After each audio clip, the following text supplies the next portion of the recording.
Hi, this is Phil, and I'm here to tell you all about the Capes and Lunatics Patreon. Get early access to all of our interviews, including the monthly Chichester chats with writer and comic book legend DG Chichester, new episodes of classic Capes and Lunatics shows, including The Quantum Zone, This, That, or the Third, and many, many more specials, all completely uncensored. Access starts for $3 a month, full video when you pledge $5 a month. Check out the link in our show notes or go to patreon.com/capesandlunatics. Hope to see you there. This is Jerry Conway, and you're listening to the Capes and Lunatics podcast. I'm here for Peter.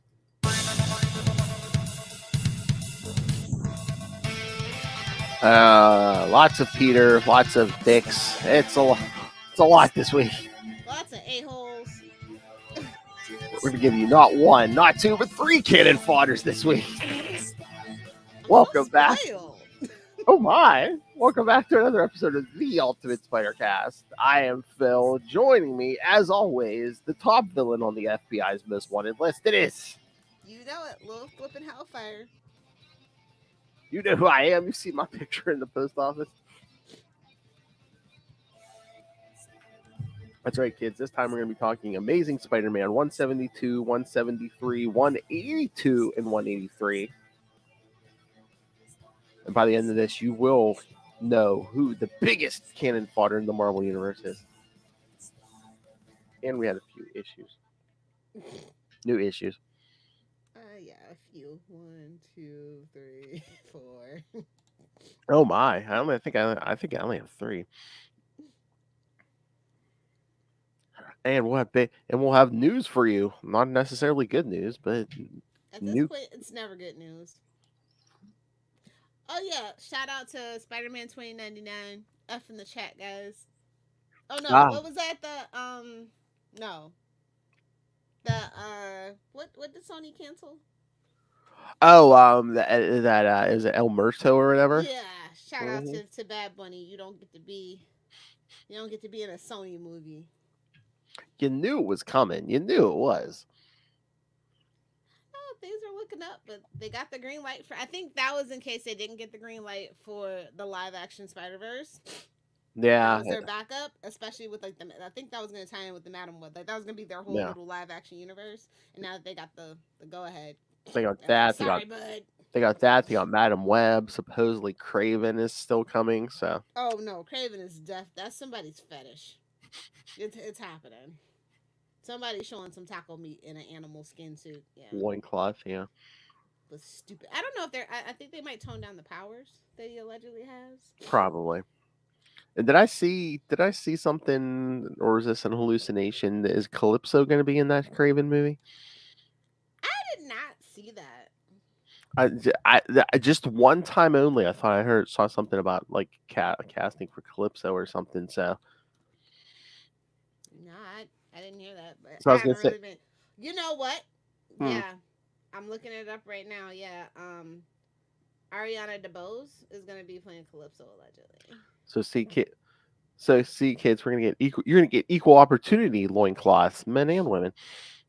I mean, as you should. Okay, I'm looking up this young lady now. Okay. I could stare at her in a loincloth for 2 hours. Okay. Oh, she's a singer. Okay. I don't know. I hope Craven's not a musical. Ugh. Like, why would you put that in the atmosphere? They're already doing Joker 2 as a musical, allegedly. I was gonna say, what movie, what big company would take one of their well-known villains and put them in a musical? Dun dun dun. What? I said, dun dun dun. Poor Warner Brothers. They're just getting it on all sides. Barbie's not probably going to be shown in Southeast Asia, so that's already like an anticipated loss. Oppenheimer's got some kind of controversy as well. Ooh, not going to be a good summer for the bros. The bros of Warner. And the Flash is already in like in 8th place.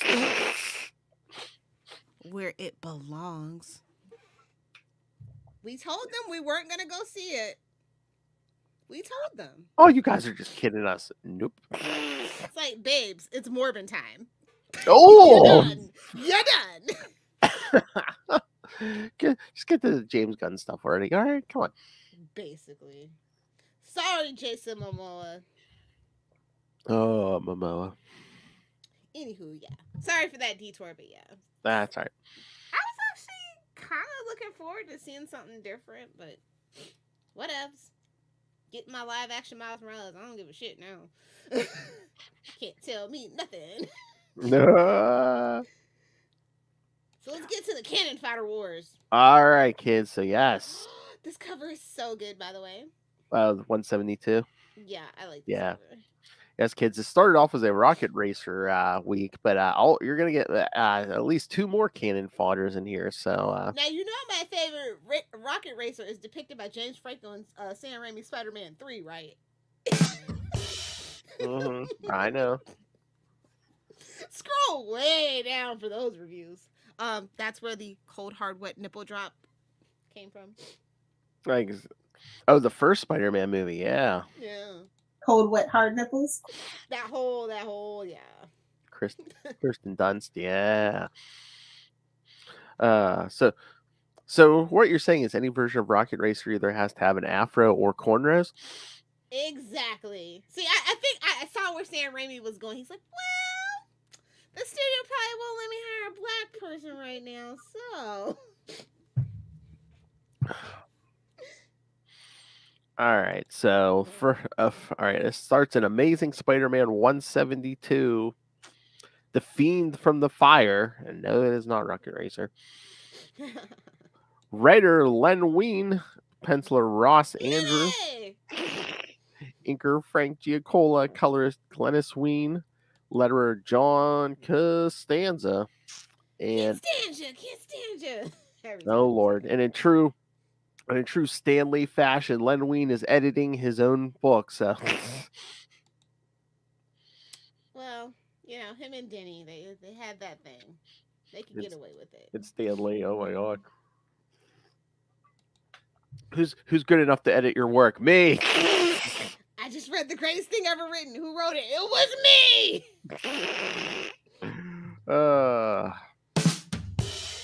I just had an encounter with the best sex bot ever. Who built it? It was me.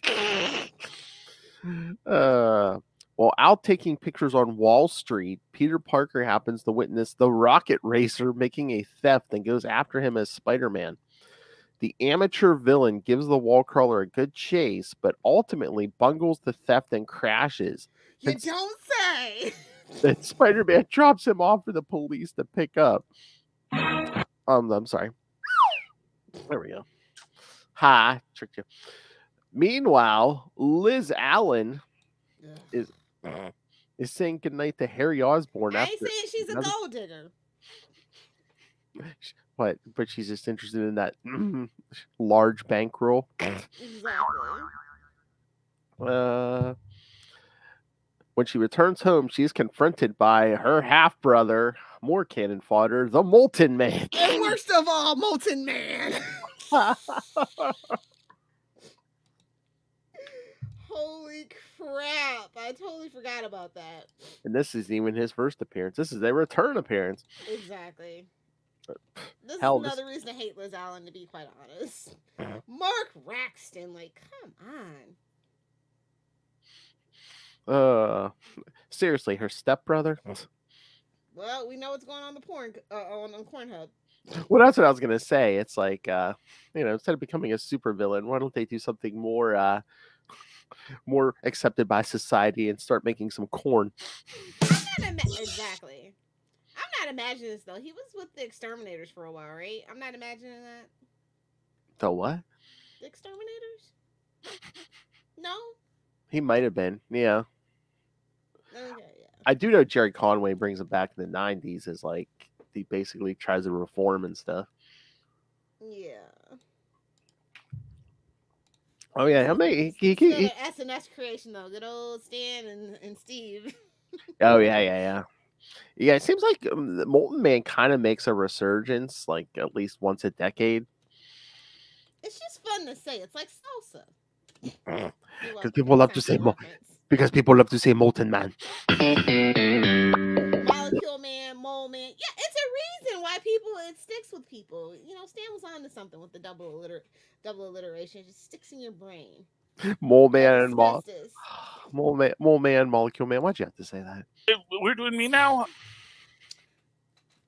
Well, I am a Fantastic Four fan. I'm just saying. Mm-hmm. Mm-hmm. I know. Yes, movie people.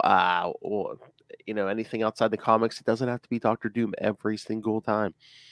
Yeah, exactly. The Red Ghost and his super apes. Come on. I think they didn't want to do Super 8 because of, you know, Gorilla Grodd. Because DC has the market cornered on apes. They have like what, 3 at least. Exactly. Peter meets up with Harry, and when they see Liz suddenly get in a cab, the fact that she ignores them worries both men, well, especially Harry. I'm rich. Why is she ignoring me? Pete's like, I'm a chick magnet. Why is she ignoring me? I have money, the ultimate aphrodisiac. Come on. Peter makes a stop at the Daily Bugle where he sells his photos of the rocket racer to Jameson. Jameson acts uncharacteristically when Marla Madison stops by. Another MM. Ooh. But he's already got another little double alliteration with Glory Grant going, so you know. Mm-hmm. Oh, Jameson loves the double alliteration. Betty Brant, Glory Grant, Marla Madison. Mm-hmm. Hell, he makes Joe change his name to Robbie Robertson. Exactly.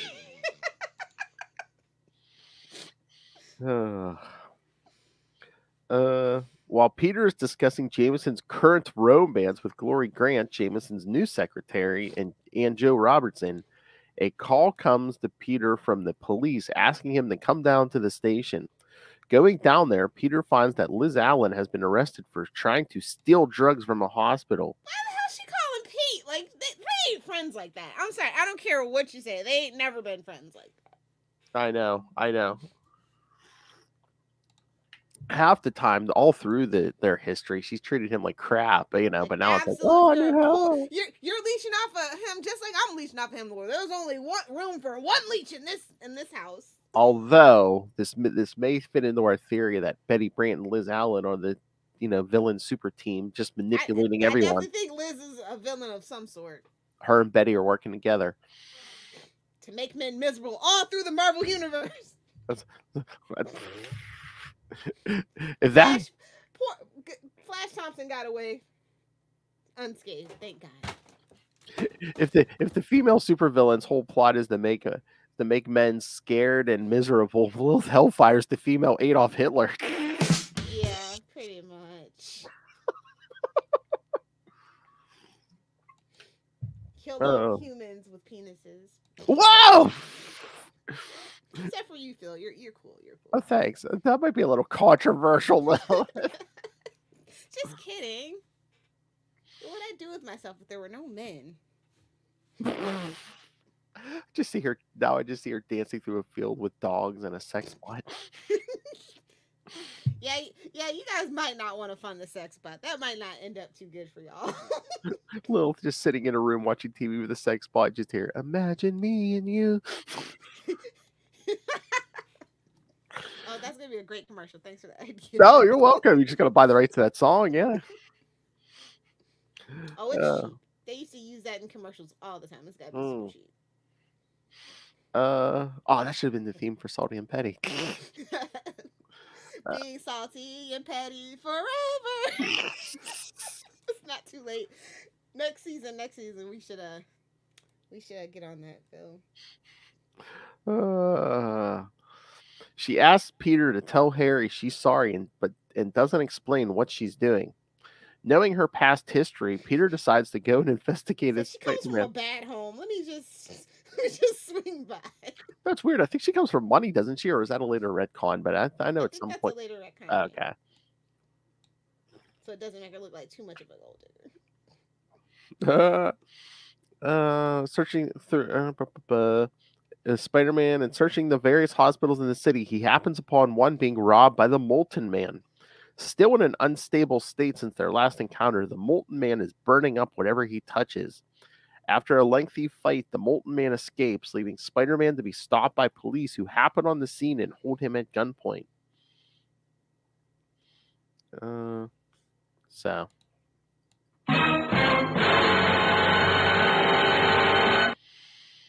Oh yeah, and during that whole bugle thing, Joe mentions how Marla Madison was the one who built the last Spider Slayer that was sent against Spider-Man. This happened in Amazing Spider-Man 166 through 169. Nice. So What a maybe... bait and switch. What a I bait and know. switch cover. I know. Well, I know. Rocket Racer's on the cover, and he only lasts the first couple pages. They got us again. Ooh, you Lin Wein. Ooh. I mean, they tease the appearance of Molten Man, at the bottom of that cover, but imagine, oh my god, imagine what a loser you are if you're the Molten Man, where it's like they have to do a bait and switch and put Rocket Racer on the cover. It's so funny. Imagine you're such a loser. They're like that's like going in for freaking Scorpion and you get Shocker, like or worse, you go in for something. Turns around, it's Hydro Man. Like ooh. Or no, they promote Hydro Man, but then it actually up being Water Wizard. Oh no. Or they get you in with Mysterio, but it's really Electro. Yeah. Or worse, no offense. They tell you it's gonna be a Doc Ock story, but really it's a Kurt Connor story. Oh. Burn. Yeah. Or they throw the Green Goblin on the cover, but it ends up being like Bart Hamilton or Harry. And it's the Goblin Queen. No, I'm kidding. Or it's back and down. People get excited for that, Yeah. Or worse, it's the Golden Goblin. Oh. we could totally rip on the Golden Goblin. That's fine. Oh God, Gold Goblin, jeez. Worst of all, they tell you it's Venom, but it's really like an 8th tier symbiote. Summer of Symbiotes, kids. Exactly. All right. Any other thoughts on this one, Lilith? No, Lin Wing got us again, boys. Hey-o. All right, so part 2 of this one, Amazing Spider-Man 173. There's the Molten Man on the cover. I'm like, bring back Rocket Racer. Oh God! And of course, kids, you knew this title was coming. If you can't stand the heat, stay out of the kitchen. Hell's Kitchen. Exactly. It's like, wait a minute, this isn't Daredevil. If you can't stand the heat, get out of Chelsea. Exactly. Looks like the same team as last time. Len Wein is still editing his own stuff. Spider-Man is recovering from his battle with the Molten Man in a hospital, and he barely manages to escape when not only the police, but a bunch of doctors try to stop him. In the process of escaping, he gets shot at by one of the cops, although it only grazes his arm. Meanwhile, good job, Spider Sense. Meanwhile, he's probably going through some psychosomatic issue right now. Yeah, I know. Meanwhile, the Molten Man himself breaks into a pharmaceutical company and forces a scientist to try and make a cure for him. She eventually complies, and although she administers a cure for him, it proves only temporary. Reverting back to his unstable Molten Man form, Mark Raxton goes on a rampage. Having just been bailed out of jail by Mary Jane and Harry Osborn, Liz is sullen about her experience. When the that cavity search was horrible. I'm gonna need you to bend over and cough, ma'am. Whoa! Hey, man. You it's ladies. definitely not in the prison purse after that search. I was gonna say you ladies got that extra prison purse. So. It's in his prison purse. I think they actually now make you like jump up and down or some weird stuff. Oh my! Go on.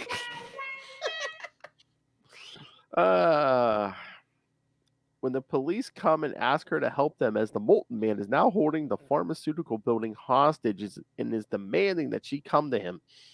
I bet. We kept you in prison all night, but can you do us a favor?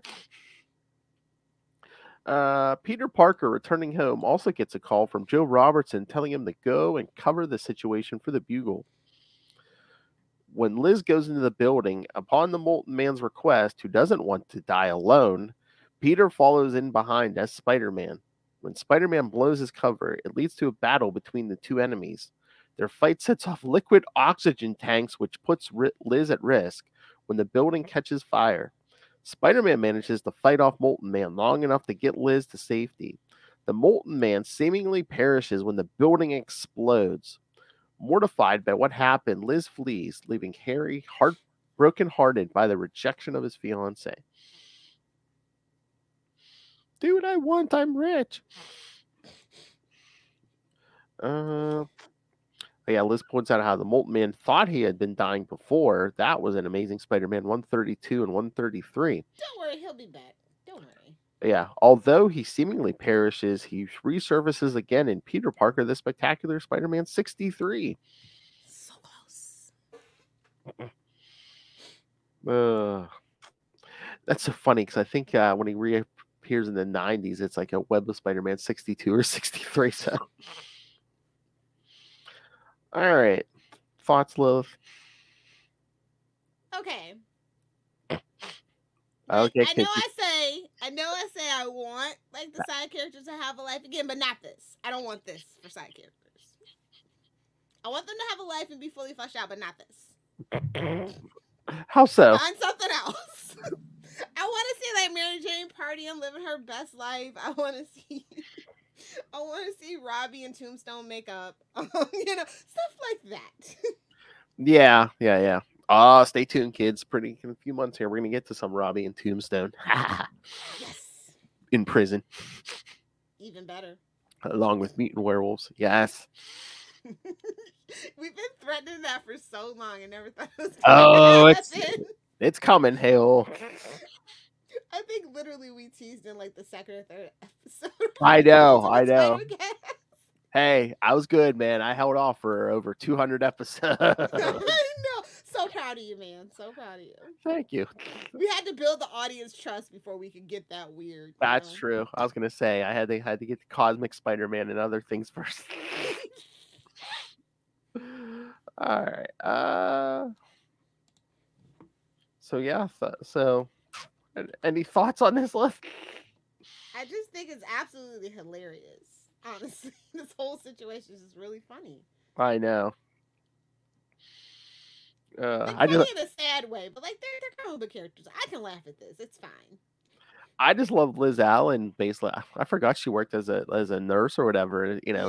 Until that Gold Digger Gravy Train came in. Exactly.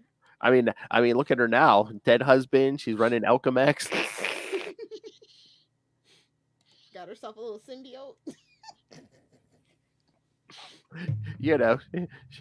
She's running a major company now, and the husband, accidentally died as the Green Goblin.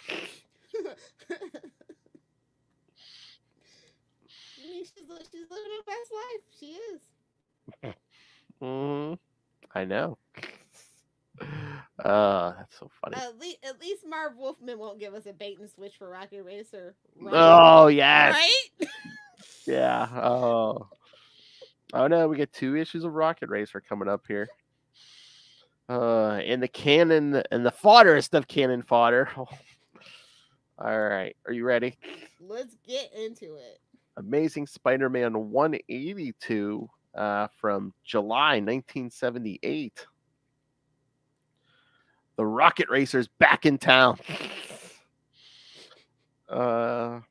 This time writer Marv Wolfman, penciler Ross Andrew again, inker Mike Esposito, colorer Glennis. Yeah, this era is definitely belongs to Ross Andrew for Spider-Man. Yeah. Oh my lord! He did some Superman too, if I'm not mistaken. Yeah. He did. Well, if nothing else, I believe he's the one. He pencil the Superman, Spider-Man. That original crossover. Yeah. the original Marvel DC crossover. Oh, we gotta hit that one day. I'm surprised. Like, it's just so much Spider-Man, but yeah, I'm surprised we haven't done that yet. Mm-hmm. Yeah. Oh, yeah. Yeah, we need to pull the trigger on that. No, absolutely down for it. Oh my God, we might have to make a month of it. You know, that we'll do Batman Hulk. Don't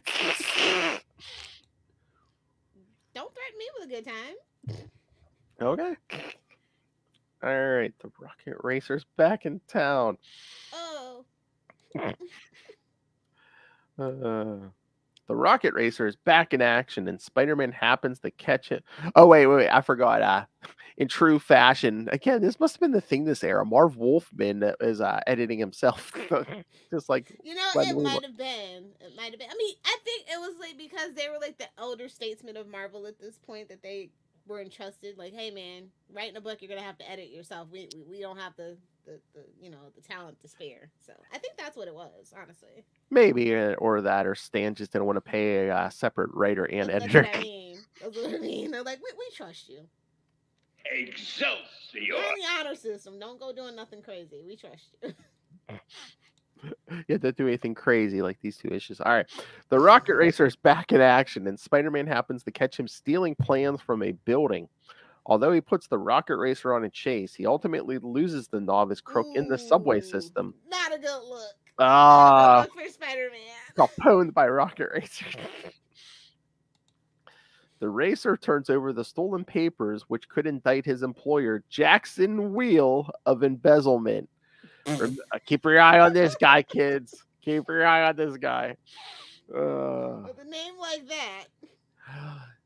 This man is about to become a villain. This man is about to become... This guy is going to be so much cannon fodder. He's going to make Mackendale look like a criminal mastermind. I wouldn't go that far, but it is. Oh! Nothing's worse than Mackendale. I don't know. This guy might be... When the key document is missing, the Rocket Racer reveals that he has hidden it and intends to use it to blackmail Wheel into doing his bidding. Pwned by Rocket Racer. Rocket Racer's having a good issue, bro. Yeah. That should be the title, Pwned by Rocket Racer. Meanwhile, Peter Parker makes time to go visit his Aunt May in the hospital and finds Mary Jane there, who scolds him for not being around for her again. He later takes Mary Jane out on a date, briefly pausing when his spider sense goes off in the hospital waiting room, unaware that the Rocket Racer in his civilian guise is there. I love, Mary Jane giving him a hard time. It's like, here, shut up and eat this cheeseburger. You're hangry. You're not yourself when you're hungry, Mary Jane. Yeah, have this meat. I love how his spider sense works here. Marv remembers. I know. And I love how many times is my spider sense acting up again? What do I have a psychosomatic Ting. I know. How many times over in history has he been like, oh yeah, my spider sense is tingling? It's probably nothing. I'm probably tired or something. It's probably just that creepy man in the shadow. Don't worry about it. I think it's more like, I don't want to deal with it right now. Don't you hate that, guys, when it's tingling and you don't want to deal with it? You better deal with it or it's going to fall off. I didn't mean like that, Lilith. I meant an erection. Oh, okay. Well, yeah, either way. You better deal with it or it'll fall off. That's true. Well, sometimes we need help. It's like on those heavy boxes. It's a team lift, Lilith. Come on. All right, wait for Justin to pick himself up off the floor. All right. Later, Jackson Wheel decides to commit suicide. I'm not getting pwned by Rocket Racer. No. I may as well just kill myself. Decides to commit suicide and is about to walk off a pier when he's stopped by the racer, who once more demands money.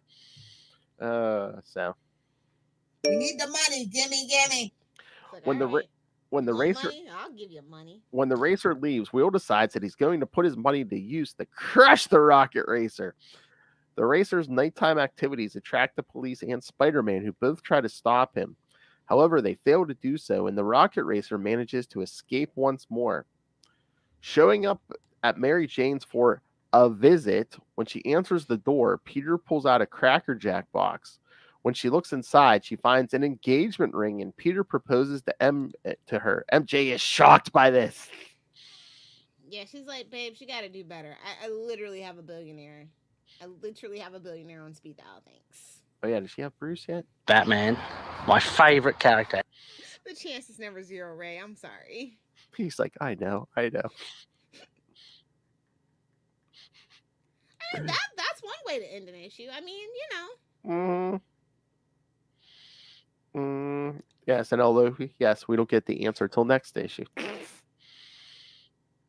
So see, there's a precedent for them proposing and getting married. Come on. Honestly, I think that Rocket Racer, if we tone the color scheme down a little bit, it's actually pretty ingenious for an urban environment and to get away and stuff, Yeah, it's not bad. Rocket Racer never really became a thing. Like, Rocket Racer literally has never been fleshed out. Just there in the background.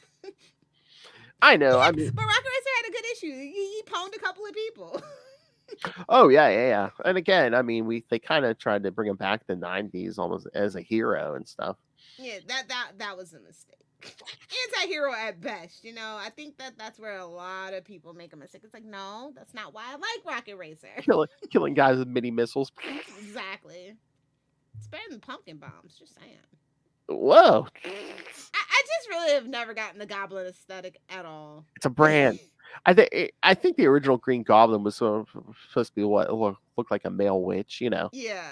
Pumpkin bombs. That original glider was like pretty much a broom. Yeah, but then it got co-opted. And now it's all weird. Well, it's so many. It's the telephone game. So many iterations, and it's just like.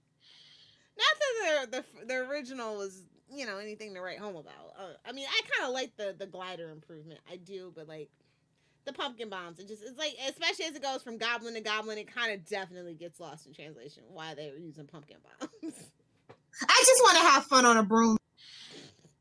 I mean, we pretty much went from that, yes, him riding a broom to, all these gliders now are basically just like penis metaphors. Right in the chest. Whoa! I mean, that is pretty much the fate for every goblin awaiting them. Every goblin should die by a glider to the chest.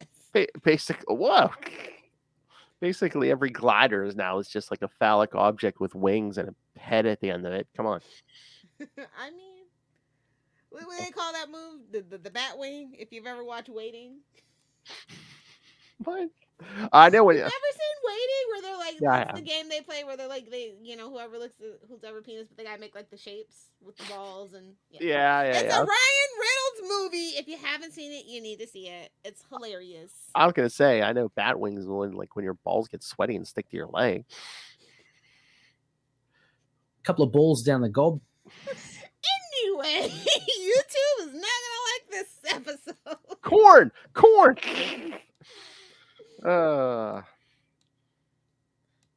I'm talking about soccer balls. What are you talking about? Exactly. All right. So, next issue, Amazing Spider-Man 183. Spider-Man. On the cover, you see Spider-Man, Rocket Racer, and our new cannon fodder. Wow. August 1978, and yes, kids, we've waited 239 episodes, but it's time to talk about this gentleman and where the big wheel stops. Nobody knows. Why?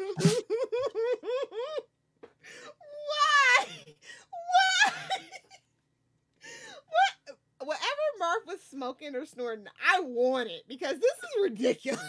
This is the most ridiculous thing I've ever seen. Why did the Tinkerer do this to us? Everyone loves cocaine. Remember, it's 1978. Everyone loves cocaine. Yeah, giant wheel. Yeah. Because his name is Wheel. So he should probably be a villain that drives a big wheel, man. Everyone loves cocaine. And it's a car. Here, It runs on water.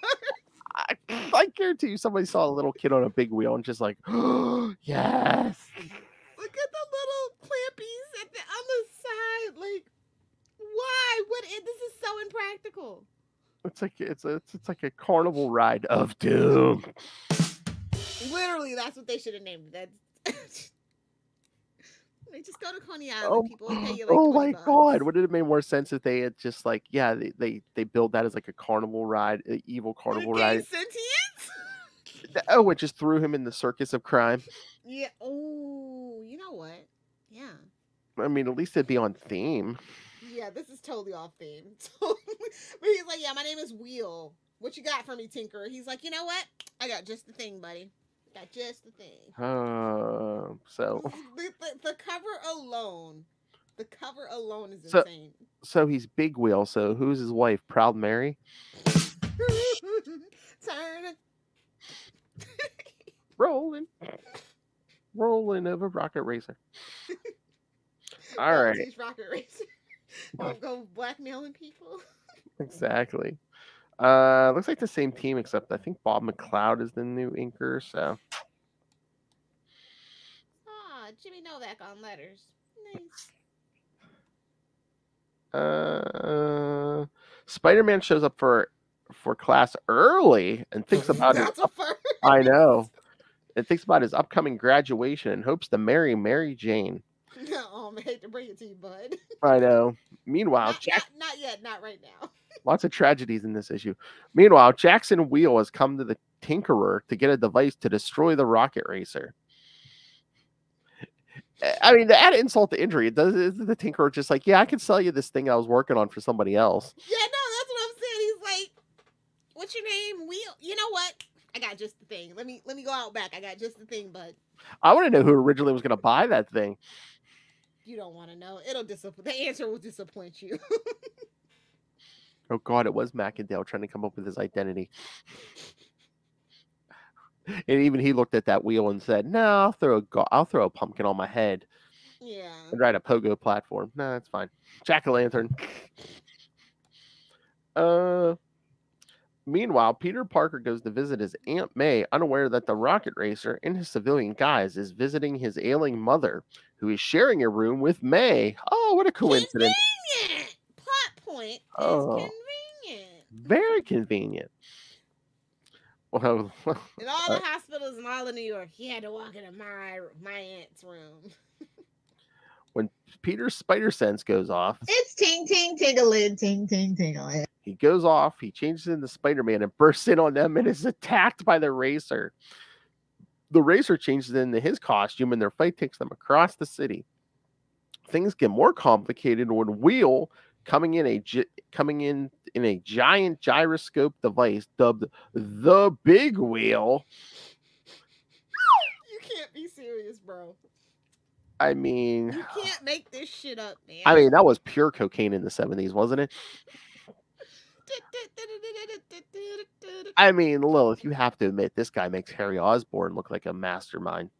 Truly. Attacks them. Just be glad that Big Wheel never really took off. It was a thinker, not a stinker. It was a thinker. Oh, it's Big Wheel. I think it's both. Oh, Lord. Okay. And again, fitting end.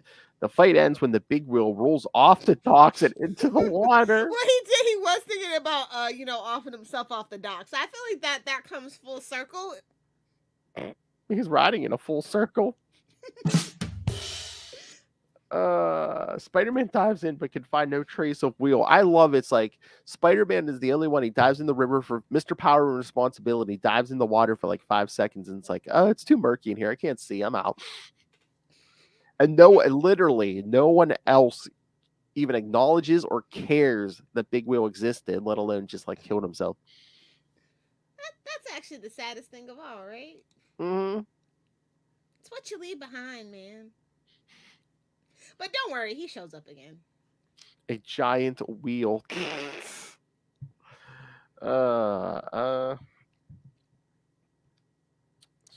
And dang it, wouldn't you know it, when Peter goes back to the hospital.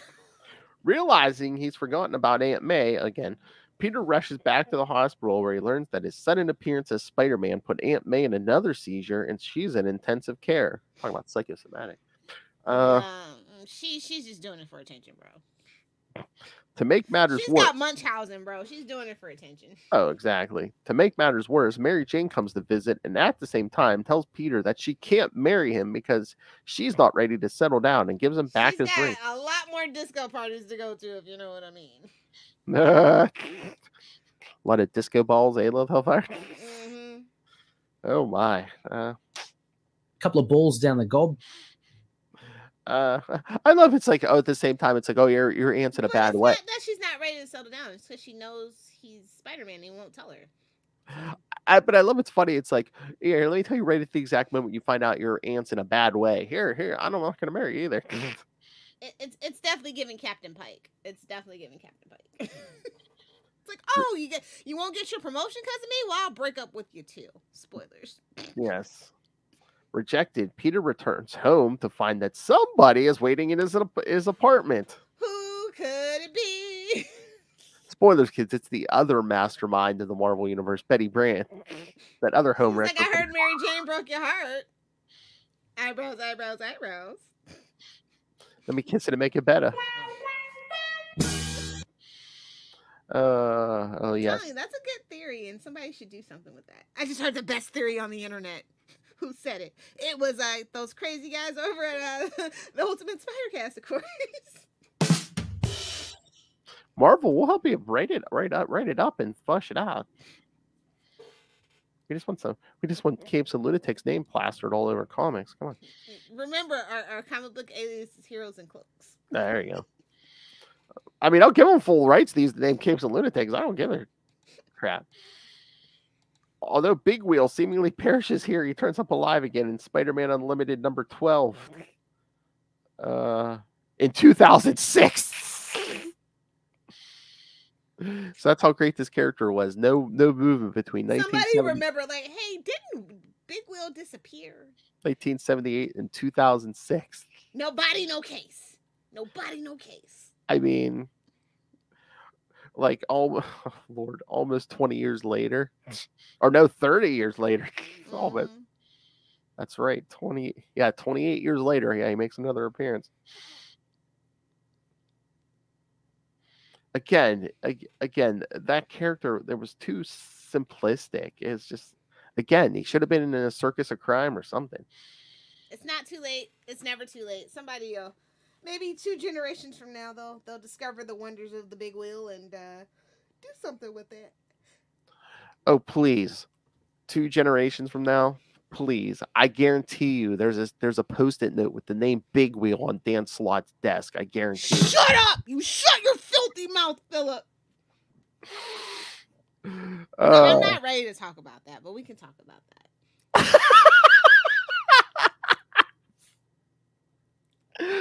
You mean now?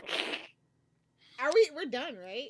Yeah. Before we get into the new books, I guess we could just get this freaking horse and pony show over with. So yes, kids, following up on the news that yes, we're Spider-Boy's going to be getting his own ongoing series, and the next issue of Spider-Man number 11, and we're going to get the origin of Spider-Boy. Spider-Boy. It seems by episode or issue 31 of Amazing Spider-Man, not only will Zeb Wells be wreaking havoc on his own, but in true Liz Allen, Betty Brant fashion, Zeb Wells will get a partner in crime. His name, Mr. Dan Slott. They're like, hey, we need a name on this book because you're not doing too good, Zeb. They're like, Zebby, let me introduce you to Dan Slott. Imagine when they have to give you a babysitter on a Spider-Man book. And it's Dan Slott. That's such a bad babysitter club, bro. Exactly. They need someone to rein you in, and it's Dan Slott. Like, look at your life choices. That's all I'm saying. Holy crap. I would go stand on a pier and contemplate my life choices if I was Zeb Wells. That's all I'm saying. I mean, looking out the window wistfully, like, was it really that bad, guys? I mean, when the good influence is supposed to be Dan Dirty Slott. I mean, Dan Dirty Slott.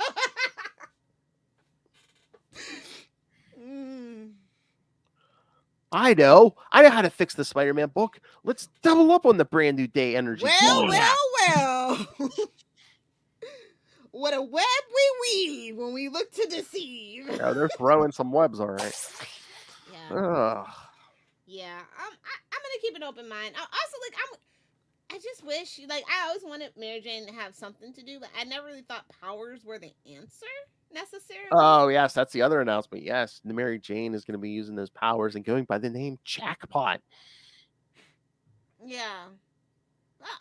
I'm sure it won't last and she won't get her own book or anything like that. I mean, if it happens, it happens. I'll probably support it just because Marvel needs more female-led books, and it is Mary Jane, but at the end of the day, like, didn't they just give Ben's girlfriend Oh, Janine, powers yes, too? it's So still, it's kind yeah. of like, babes, you're already retreading water, and that was like less than a year ago. So once again, or is it But that? then maybe now she can team up with Black Cat and they can totally leave Peter behind. Maybe. I would like that actually, because technically Black Cat's powers used to be kind of like luck powers, and her powers are kind of like Oh, those two versus Hallows Eve. Oh yes, Cat fight, Jerry. Exactly. I'm just saying, like, if that's what they're working towards, I would be open to that. But anything short of that, I don't want it. I mean, I know after the miniseries, they said Hallows Eve showing up in the Amazing Spider-Man annual. Yeah, that's what I was thinking. So.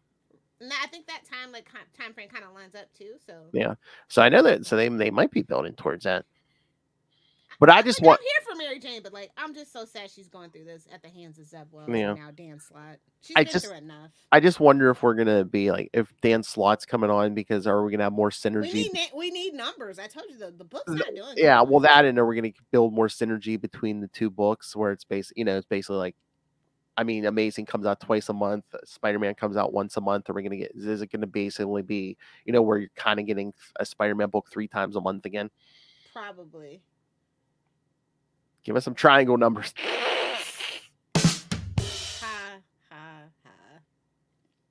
I mean, could you see? I mean, I can see that to boost numbers on Amazing if the Spider-Man book's doing better, where it's like, hey, here's a 3-part story. Part 1's here. Go jump to the part 2 in the other book. That's where I will leave you guys if that's how this is gonna go. We'll just have all old issues. It's fine. I don't think that's where they're gonna go, but I better freaking not. I guarantee you there's going to be more synergy between the books, probably. We're going to get more Spider-Boy mentions in Amazing. Again, with Miles Morales taking off on the Sony side, yeah, I totally see Spider-Boy filling that niche, if you will. I know it's so fun. I mean, it's so obvious, now that you say it, because it's like, I mean, look at, Kamala's death. Miles was way closer to Kamala than Peter was. No mention of Miles. Now we got the whole Spider-Boy thing, and I guarantee you, I mean, when's the last time Peter thought about Miles? Well, to be fair, he's never really been that interested in the boy. I mean, they used to didn't have an influence on it, so. I know, but they used to have, like, Miles. They tried, but they forget. He forgets about Miles. He forgets about Aunt May for stretches, bro. So don't take it personally. They needed Miles to be his own person. And I was always kind of thankful that he wasn't there lurking over his shoulder all the time. That's fine. I mean, I am here for making Miles his own character. I would have loved to see him and Ben's relationship personally, because they're both technically like these outcasts. Like, with what does your life mean when Peter's still alive? You know what I mean? Yeah. Exactly. I think those two definitely should have had their relationship. Oh, I'm here for that. I mean, come on. I mean, I think a lot of people just don't. I mean, there's other ways to do things. Like, I'm so, like low key, I'm kind of sick of Peter Parker right now. So, any Spider-Man but Peter at this point. And Ben needs something to do. It's like totally bullshit about that chasm thing. I'm still pissed about it. Let's get him out of the window. So many other, when we did the Beyond story and Ben and Miles meet and stuff. I was like, yeah. Oh, okay. I mean, let's for nothing. I mean, how interesting would that be? Let's get Ben out of limbo, make him a hero again. And it's like, if he is missing most of Peter's memories, let's play with that. Be like, hey, I mean, look at this character. He's an adult, but he's basically got to learn, what kind of person is he without all someone else's memories. Exactly. There's just so many other interesting things we could be doing than whatever the hell's going on in the Spider Universe right now. That's all I'm saying. Marvel's got to stop being petty. Like, they have to stop being petty. Like, it hurt them for so long being petty about that X-Men and Fantastic Four thing. Like, don't make the same mistake again. Like, no. And I see it. I literally, with Gwen and Miles, they're like, well, they're not really part of the main Spider-Verse. We can just ignore them and sweep them under the rug. That's what it feels like, and it's just such a shame. I feel like history's repeating itself. So if we created Spider-Boy to take Miles's place, yeah, we're definitely gonna get a flipping Spider-Girl or something. Well, no, is Jackpot Pig in Gwen's place? I mean, they have all the other Gwen variants though, so I mean, I know. So it's kind of. But I mean, between Felicia and now Mary Jane, are we just like, oh, we don't need Gwen? That's kind of true. We'll see. We'll see. More as the story develops. Let's get to the new books. My blood pressure's already high, so let's just get to the new books. Oh, speaking of slot, Spider-Man 10. Yeah. Maxed out because it's Electro Kids. You know what? Whether it's meant to be intentionally funny or not, I kind of liked it. I think it is supposed to be a pun, but and of course, yes, because it's Electro Kids. But Norman Osborn is kind of by like absolute just rolling on the floor laughing for this issue. Oh, I know. And again, it's like, oh, you weren't really going to be friends with Spider-Man? You don't say. And of course, It took 9 issues too long for that to become like apparently obvious for other people. Apparently, it's even longer than that because it started amazing. It's like exactly. But of course, Slot's got to get his shekel because as we get Spider-Boy in here. You know, I was kind of excited, but then I started thinking about it and like the sinister, nefarious reasons, and now I'm like a little annoyed. And like Spider-Boy's just way too young. Yeah, 10. Oh, I mean, he's not a bat kid, so like that is way too young. This isn't DC. Where there's just orphans, an abundance of orphans running around, you know? Well, like, even at the end of this issue, like, even Peter says, he's like, I don't care how the universe got rewritten. He's like, I would never have a 10-year-old sidekick. Exactly. So, you know what? Maybe it's something nefarious. Maybe he's, like not even really 10 or something. He's just in the guise of a 10-year-old boy. Maybe it's Mephisto. Or just his powers kept him locked in the, his body didn't age, Yeah, something. It's got to be something more to it. I mean, supposedly the origin's coming next issue, but it's like, he does have some secrets like those fangs. Exactly. Which, yeah, interesting. I don't know. Like, I think it's like a good idea, but I don't really trust Dan to like actually bring it home with their execution, I guess. Yeah, 10's a little too young. I'd say someone. Again, it's like we literally have Miles' little sister too, which is way more of an interesting story. If you want to do a young Spider person, I'm just like super young. So. But once again, Miles. So. Exactly. It's like, damn it! Stop being petty, Marvel. I mean, you're tell me you're not trying to replace Miles. I mean, it's so obvious. The kid wears sneakers. I mean, come on. It's so obvious. But I actually really enjoyed a little Mark Bagley Electro. It was so cute. It's like I don't know. I think the art on this is like really, really cute. Oh yeah, I mean, it's like different from the other Spider-Man stuff that he's done. And not in a bad way, just different. Like I think it's very intentional. Well, again, the two Bagley did do Ultimate Spider-Man with a young Peter Parker. Exactly. So. Yeah. And that's definitely among the vibes for this one. So. Mm-hmm. But yeah, I mean, it's kind of weird in this book because sometimes Spider-Man is like the supporting characters in his own book, especially with like Spider-Boy now. And then it's like Aunt May. And like, why is she barging in on Norman? Like, I don't know what's going on. She's going to the rich man and saying, my nephew is all tired after hanging out with you. What's going on? Exactly. It's giving Tim Drake and Bruce Wayne. Like, why are you hanging out with my young child, sir? Why does he come home all tired and covered in bruises? Scroll on over to the freaking Capes Sidekicks feed for that. All tired and covered in bruises. What are you doing to him? It reminds me of that Cartman episode where he's like got the whip and he's talking to the toy. Oh yeah, you're gonna take it now. Yeah. Oh, don't give Slot any ideas. It's already in the works, but it's Slot. You're Norman's gay lover, aren't you? No. I don't know. A lot of people are kind of like, I saw a lot of people have a pretty distaste for Spider-Boy already. Oh yeah, I mean the internet's on to them. They're like, But I do feel like, for better or for worse, Dan Slott has a better fundamental understanding of Peter Parker and his supporting cast than say Zeb Wells. oh And yeah, then of course well, it's just Mark Bagley art. Like, I'm just gonna be real. I just buy it for the art. I love every cover to cover. oh yeah, It's beautiful. You know I love the art. I mean, Mark Bagley's like my Like I favorite said, they knew Spider-Man what they artist. were doing. Like, had this been any other artist, I probably wouldn't be like as into it. I'm just gonna be real. But the art just adds something to it. But like I said, Dan Slott fundamentally, like, I feel like he's learned his lessons for the most part of like trying to reinvent the wheel with Peter Parker himself, which is why like he's doing Spider-Boy. That's like the energy he's putting in, trying to be different. So that's fine. I think that's probably why I'm okay with Spider-Boy as a character. Like, it'll let him leave Peter Parker alone because he does understand Peter Parker after all those mistakes he made. He totally gets it now. And that reflects the most in this book, especially when you compare and contrast with the main book. It's just night and day. Like, I feel like Zeb does not understand Peter Parker at all.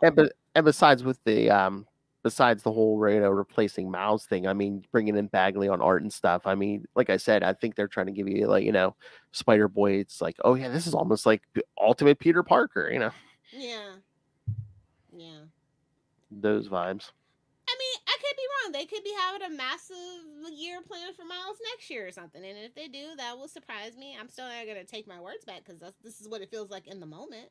Like, as soon as Into the Spider-Verse, which we knew was going to do crazy banana numbers, right? We all knew because the first one did crazy banana numbers and it's better than the last one. I didn't think they were going to be able to pull it off, but it was. And, that's on everybody's mind. So they're like, okay. We got a young Spider-Boy too. Okay. Oh my.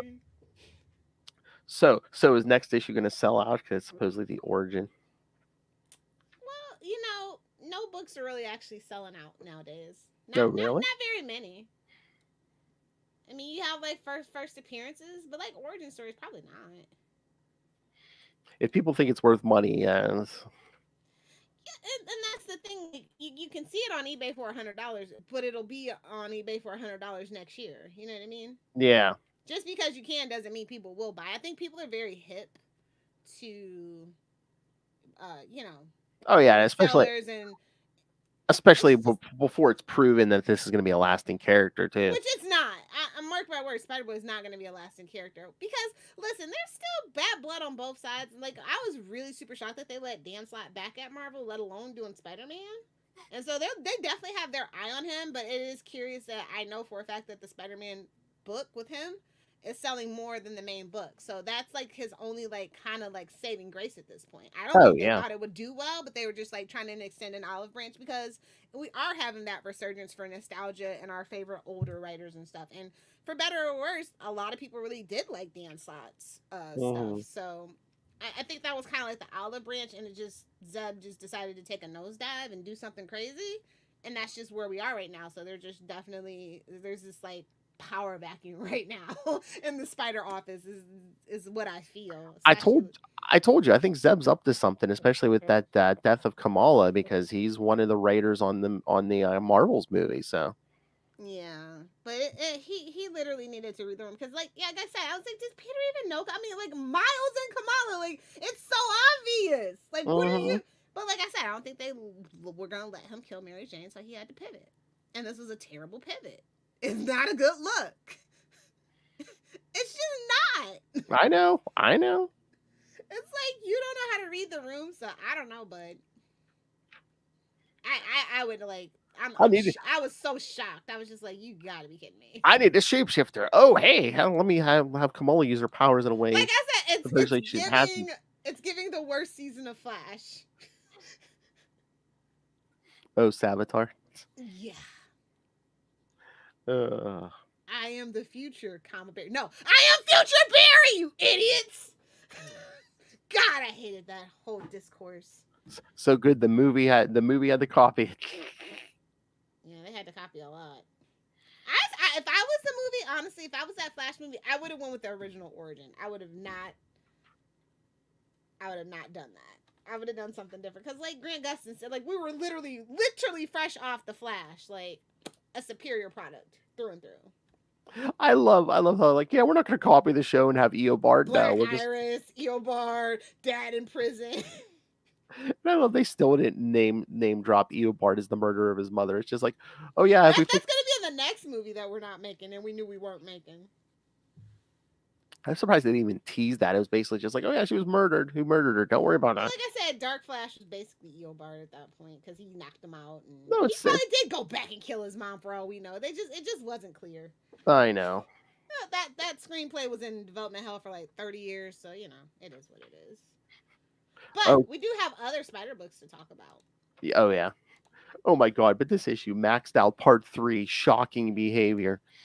I don't know. I like the corniness. It's giving 90s. It's giving fun. At least he's having fun with the character. Like I feel like so many other writers are just kind of doing the motions to get their year on a big book and done, so they can go do their creator. Like it just feels. That's how it feels in the marketplace right now for comics. At least he's having fun. Like I mean, I'm no Dan Slott defender at all, but at least he's having fun. That's true. He understands the character, and it's art by Mark Bagley. Like that's all I can say. That's true. That's all I can say. I mean, that's a big part of that. It's not like super dour, like in brooding. Like I'm over it. Well, again, there's all in the main book. There was that big black cloud of Mary Jane left them and all this. That's what Zeb started his run. It's like, oh, it's 6 months later and everyone hates Peter. No, everybody hates you. And Paul. Paul can go now. He built the suit. Can we kill him already? I know. We understand now that he is just a plot device. I Right? thought we were gonna kill him at the when then we killed Kamala. I was like, huh. I know. All right. Well, hey Lilith, did you know in the 1990s, new information? Not only did Eddie Brock work with Silver Sable, but Dr. Doom got his hands on that symbiote. I did know that because I too read Lethal Protector 2 number 5. Oh. I didn't think I was gonna like this book, but it's actually turned out to be pretty cool and fun. I mean, are the retcons annoying the shit out of me? Absolutely, but it's still fun. I mean, it was written by David Michelini, who wrote a lot of that 90s stuff. Yeah, so it's like the what ifs of it all. And it's Silver Sable. I mean, Silver Sable International still available, kids. And I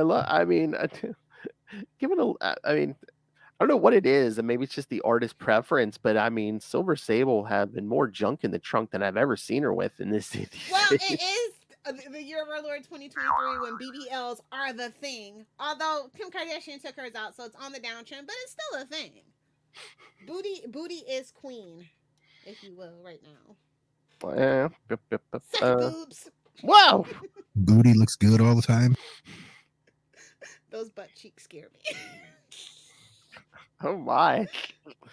Yes, I've noticed that trend where butt is queen these days, and it's just like, why? Or they're going back to the Rogue days, you know. Rogue was this trendsetter. No, but I just mean in the world. Why is butt big again? It's like, are we not facing each other during intercourse, kids? Ew, you do it missionary? Yuck. It's like what Dwight said on The Office. He's asking Jimmy, he's like, "How did you do it? Did you do it the regular way, or lady on or how do you say it? It had a weird name for missionary, but it didn't sound like the normal way. He's like, "You did it that way, didn't you? You freak."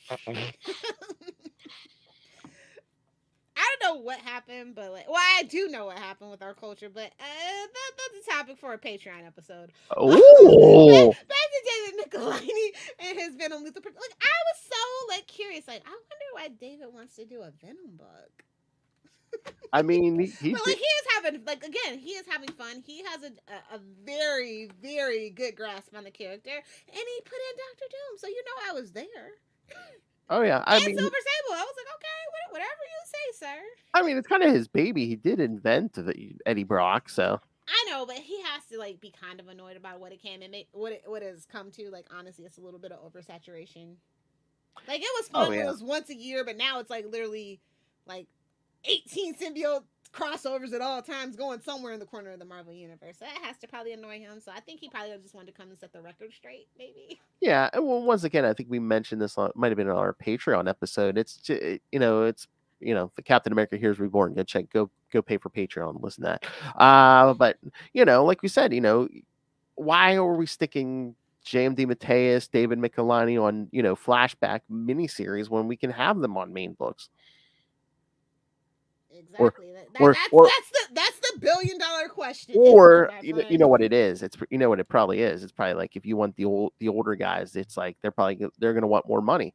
We need the money, gimme. And they deserve it. That's kind of how we. Well, I don't know that they're unionized. And again, seniority. Yeah, and I mean they've been in the business for decades, so they know how the game's played. So they're like, yeah, no, and DC would definitely offer them more money at this point because they're desperate. Oh my! Can you imagine revamping that Justice League with DeMatteis? I mean, I've been waiting for the offer to come through the pipeline. I don't know what the fuck's taking so long, to be quite honest. Can you imagine? Like, if you want that book, I feel like they don't want Justice League anymore or something. They have just done everything to damage the brand so terribly. I mean, and the obvious answer is right in front of them, and he's working on a Superman book that is doing numbers. It doesn't make sense. It doesn't make sense. If you want to take a break from the Big Seven, revamp that Justice League International with DeMatteis. It doesn't make sense. The obvious answer is just like literally right in front of their face. But again, is that the thing? They don't want the big talent because they can't pay for the big talent. Is that it? The thing is, it takes money to make money, right? I know. And it would do numbers. We already know because that Superman book is doing fantastic numbers. Like all the stuff that's like based on the 90s at both places, at the big two, are doing numbers where the main books are like really sagging in sales. Mm-hmm. Like I said, the obvious answer is obvious, and I don't know what's going on. Like I said, there is a lot of bad blood, but they have been trying to extend olive branches here and there. I totally was shocked about that Jim Lee news. Like I never thought that would happen. So that was cool. And so like I feel like they're trying to make strides, but it's just not enough. I mean, they need to do the full Monty at this point. For some reason, they don't want to roll out the red carpet for the classic guys. They'll take the younger. I think they don't. Yeah, they don't want the younger guys to get like. I don't know what it is because we do need new talent. We do. I do enjoy our new talent, but that's the thing. They have their stable of newer writers, and they just work them to death. That's the thing. To death. Like they definitely, like I said, I totally understand like the state of the comic book industry right now. Yeah. People only want to work like maybe a year and a half on a book.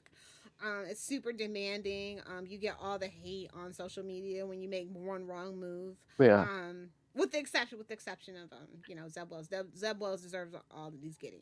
Maybe a little bit more. All right, I'm going to throw this out here and remind me, I'm going to throw this out in other places too. If you work for Marvel or DC as a creator and like you want to give us some inside dirt, I will keep you anonymous. I just want insight.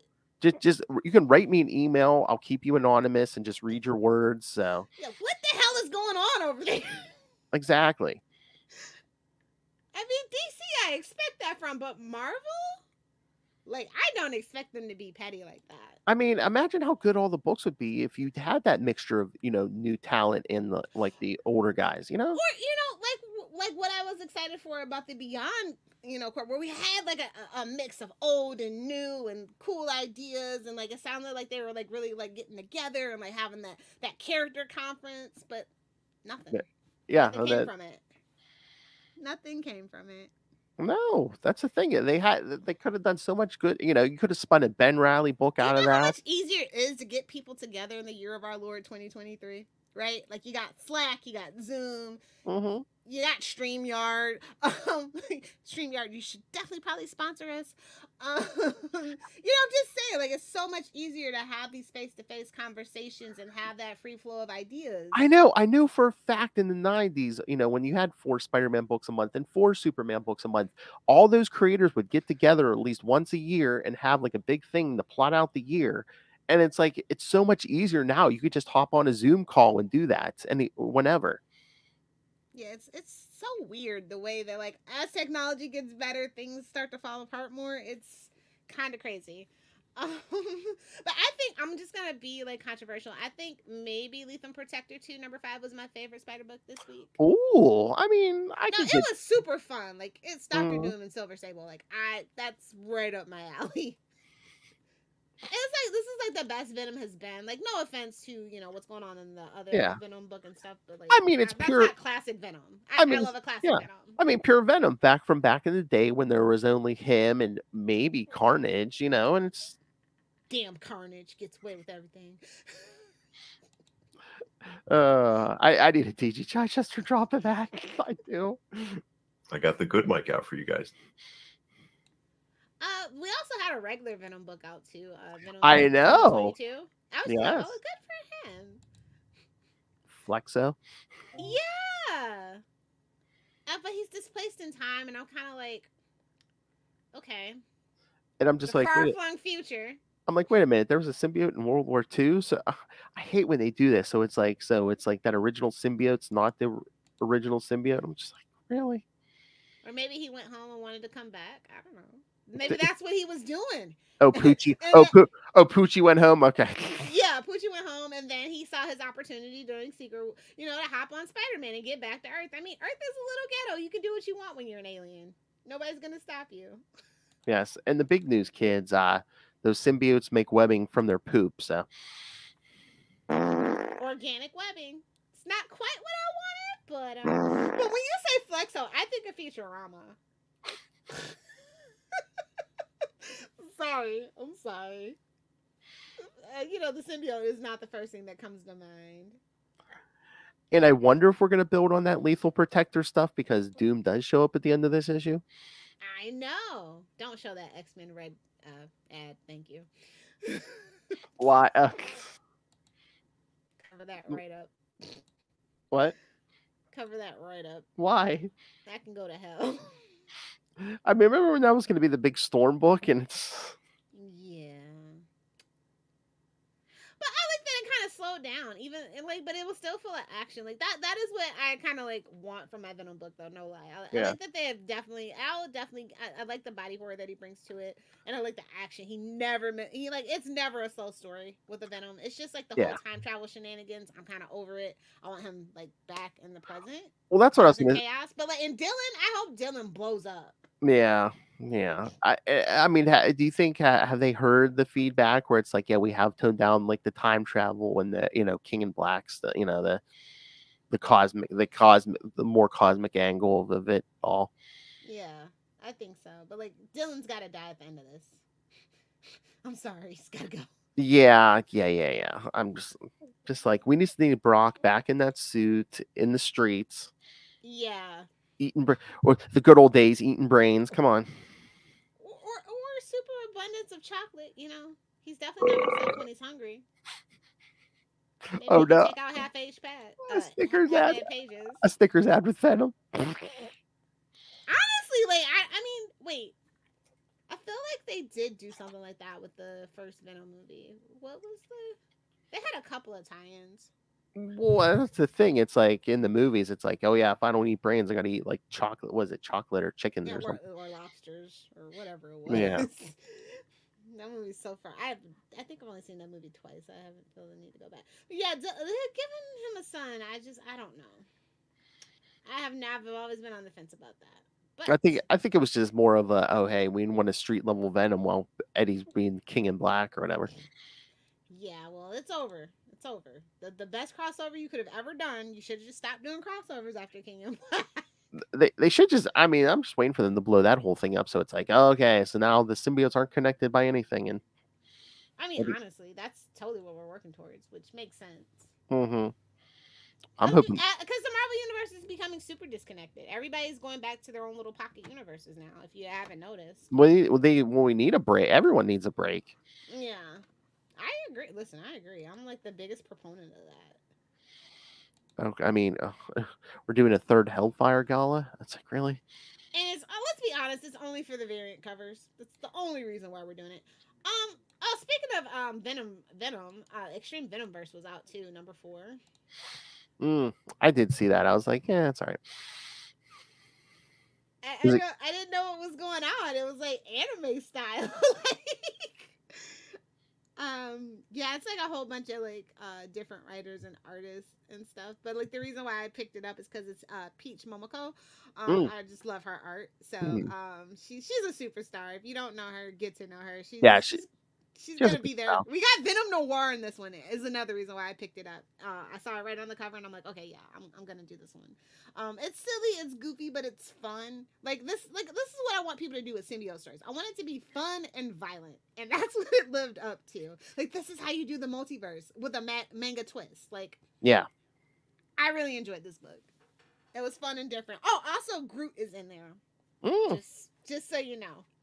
And what they do with Groot is super funny. So if you like Groot and you like kind of like the pseudo manga anime style, like it's not extreme like some books have been lately. Like I think they found the perfect balance between like a traditional comic art that most older people were used to, and then also that fun anime like American anime style, I guess I would say. I mean, it sounds good, but it's just there's so many books now. I can't even keep track of them. It's like there's that one, there's Edge of Spider-Verse. Doesn't Gwen have something? I mean, there's just so many of them. And then again, you're getting like the Cult of Carnage Misery stuff and Red Goblin, and yeah, it is like I always said like I wanted Spider-Verse to grow, but this is not quite what I meant. It's not quite what I meant. Exactly.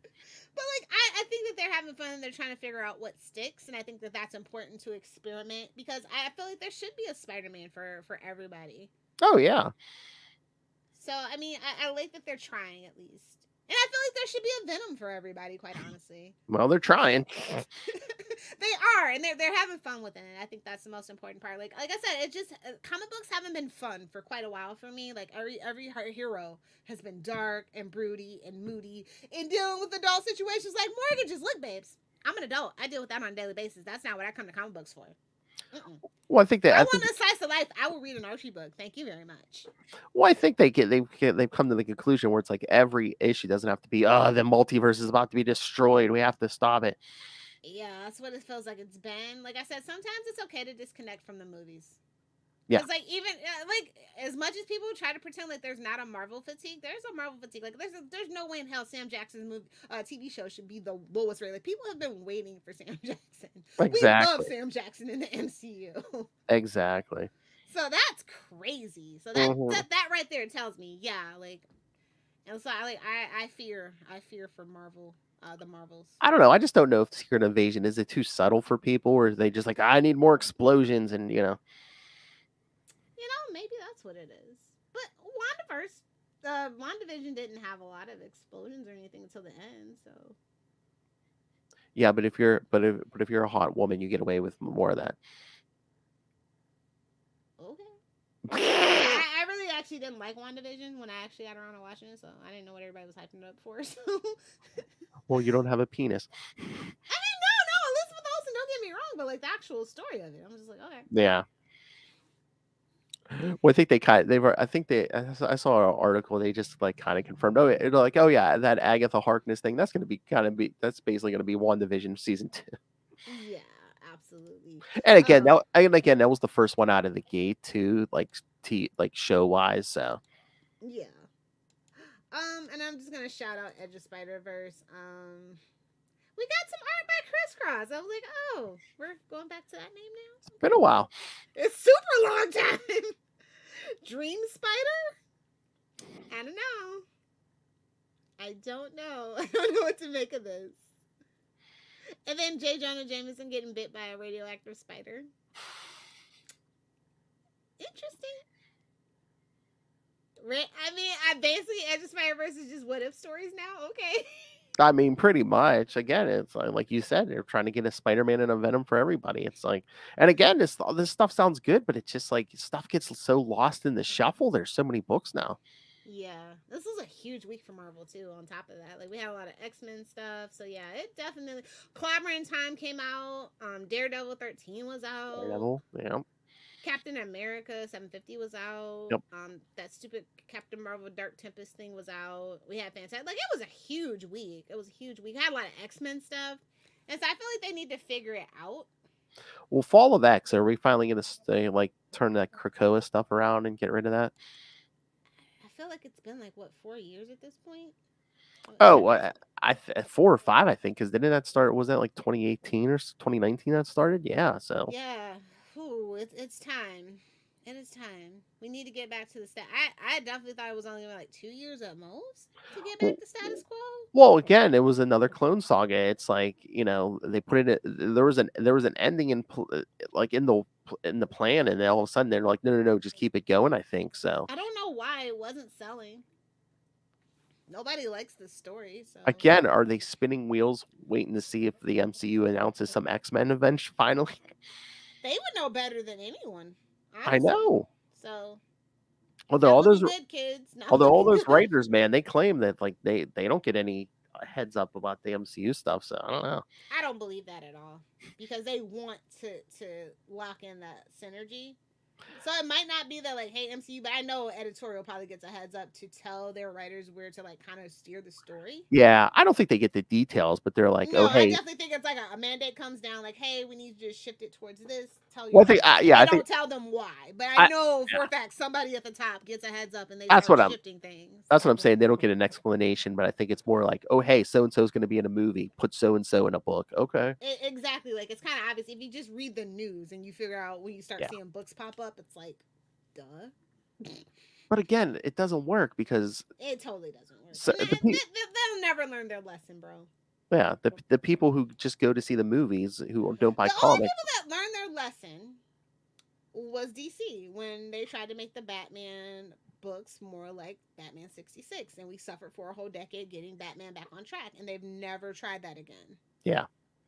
Whereas they had success with X-Men. And they changed the suits, and nobody really batted an eyelash about it. And we should have raised a riot in retrospect about that, and then wouldn't be where we are. But on that note, we do have 2 whole other shows to do, Phil. I have 2 other shows to do. All right. Yes, kids. So I believe. Let me put up schedule. I believe that is your cannon fodder month. Yeah, I think so. Hold on. It's been a cannon fodder kind of year, to be quite honest. And next year's. I love it. And next year's not looking much better. Yeah, next year's not looking much better, which is fine with me. All right. I like the random obscure stuff in Spider-Man, to be quite honest. Yeah. Like I said, Rocket Racer. I just wish they could like it's a cool, interesting concept, and somebody should really take Rocket Racer serious. Oh yeah, you can update that stuff. Yeah, come on. All right, kids. So yes, next week, it'll be Bad Babysitters Club. New father Ray may not be able to join, so it might just be me and Dave. So. Oh. The baddest of babysitters. That's right. Chuck Dixon superfan Dave might be just be the only one joining me for Scarlet Spider 1 and 2. You know, the Kane series. If you can wake me up, I might join you if you need me. Oh. If Ray can't show up, let me know. I'll wake up. Lilith and Dave. Oh, the worst of babysitters. Yeah. I was like, this is my opening. Yes. And then I made her wait an extra month, but in August we're gonna do Black Cat. Some Black Cat. Finally, it's happening to me. First week we'll do Amazing Spider-Man 194 and 195 for first appearances. Then we'll do Amazing Spider-Man 204 and 205, and Spectacular Spider-Man 87 and 88. Put that mask back on. Who is she, Batman? And then, of course, the end of that month, we'll do me and the Bad Babysitters will do Scarlet Spider 3 and 4. All right, kids, and a special announcement. I'm sure everyone knows Lilith Hellfire is going on her sabbatical in September. Big announcement. Just make it a yearly thing at this point. Big announcement. There will be no Ultimate Spider-Cast in September. What's taking us? Well, I shouldn't say that. You will get your regular Clone Saga episode at the end of the month, but for those first 3 weeks, Justin and I are going to be doubling up on Marvel Tales. So, okay. So those first 3 weeks of September, you'll Can get. they at least feature Spider-Man? Oh, I mean, we might be able to make that work. I'm always like, no. He's always doing a crossover somewhere. So. I know. Hold on. I'm pulling up the schedule here. Oh, you know what? Those 3 weeks were kind of. Each episode is going to like feature the same thing. Like the first week, we're going to do an X-Men episode and an Excalibur episode. And then the second week, we're going to do Silver Sable and the Wild Pack issues. No, you're fine. Yeah. So Yeah. Alright. So 2 episodes of Marvel Tales those 3 weeks, and yeah, they're kind of going to be on. Each week's going to be kind of on brand. So. Okay, that's fine. That's fine. Don't worry, I'll allow Lil. it this time. Don't let it happen again. Don't worry, Lilith. I've been doing this long enough. I kind of know what I'm doing. You know when it comes to branding and trying to whoring for the clicks and views. I'm on it. Come on. All right, that's true. I got you. All right, kids. I learned from the master. Doom? Well, Master Doom? Well, I was gonna say 2 masters. Yes, Master Doom and yourself. Yes. Make it rain. So says Master Doom. Why did your eye drift over to my box?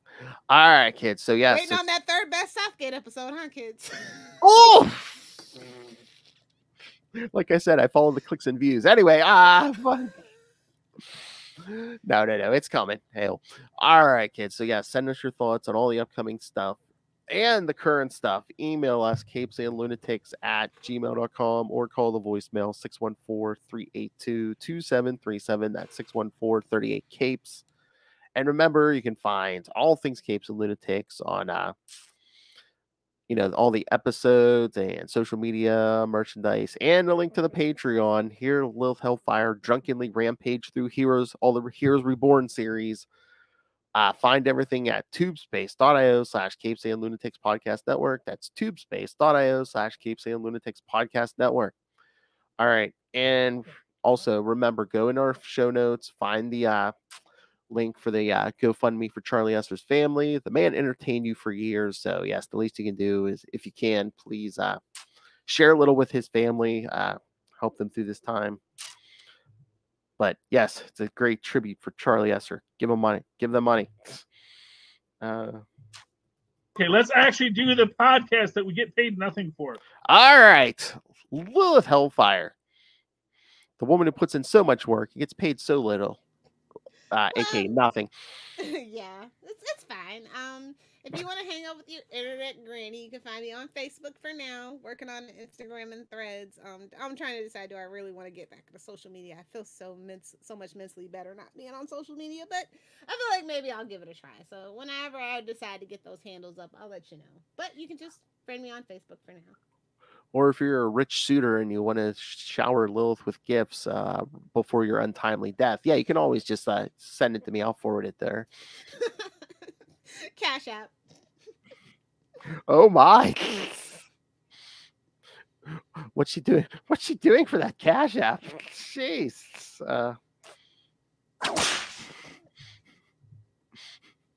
She'll step on some balls. Don't worry. If that's what you're into. God bless this man. Speaking of torture, thank you for joining us for this Rocket Racer Molten Man Big Wheel episode.